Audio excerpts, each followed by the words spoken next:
Bonjour à tous, c'est Ludivine, je vous retrouve aujourd'hui avec une nouvelle vidéo où, comme vous l'aurez vu dans le titre, nous allons parler du challenge French Readathon.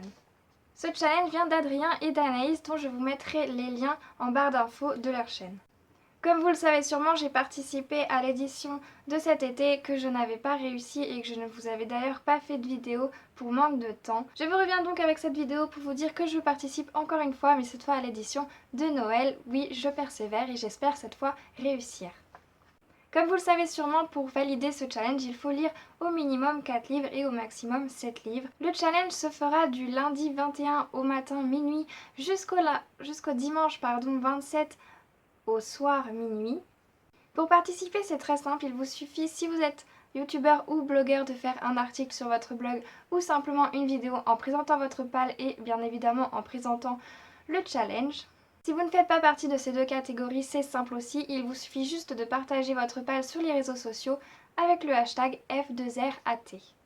Pour ce qui est des 7 thèmes donnés à cette édition, nous avons le New Adult, la réécriture de contes, le livre jeunesse, le livre fantasy, le livre illustré, le livre qu'on nous a offert à Noël et enfin, tout bêtement, un livre qui se passe en hiver. Sur les 7 thèmes, cette fois, je n'ai décidé de n'en prendre que 4, tout simplement parce que c'était les autres thèmes, je n'en avais soit pas dans ma palle, soit ils ne m'intéressaient pas plus que ça.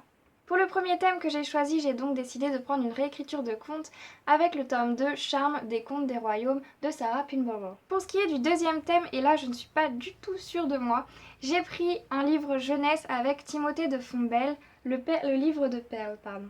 Je dis donc que je ne suis pas sûre de moi, c'est simplement que je ne le mettrai pas vraiment dans le jeunesse. Mais comme dans Livre Addict ils disent que c'est jeunesse, je me suis dit va pour ce livre. De toute façon il sera lu à un moment ou un autre, autant le faire maintenant. Pour ce qui est du troisième thème, j'ai choisi le thème fantasy avec Les héritiers d'Enkidief, le tome 1. Il fallait bien que je commence à un moment ou un autre. Je me suis dit que c'était maintenant aussi qu'il fallait que je lise.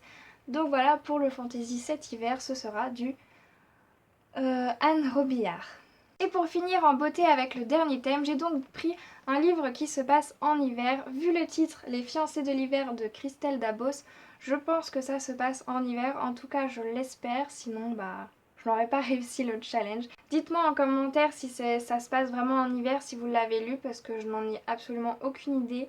J'ai beau avoir lu des tonnes de fois des critiques, je ne me souviens pas si ça se passe en hiver ou non. Je suppose en tout cas, donc on verra bien.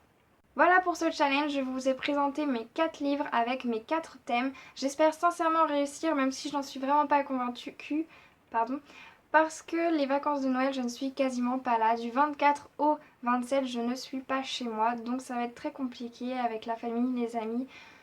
J'ai un anniversaire, j'ai Noël, j'ai le réveillon, j'ai d'autres anniversaires, c'est vraiment très compliqué. Donc j'espère très sincèrement vous retrouver avec un challenge réussi et non un challenge non réussi. Sur ce, je vous fais de gros bisous, j'espère que la vidéo vous aura plu. N'hésitez pas à aimer et à partager la vidéo et je vous retrouve très bientôt.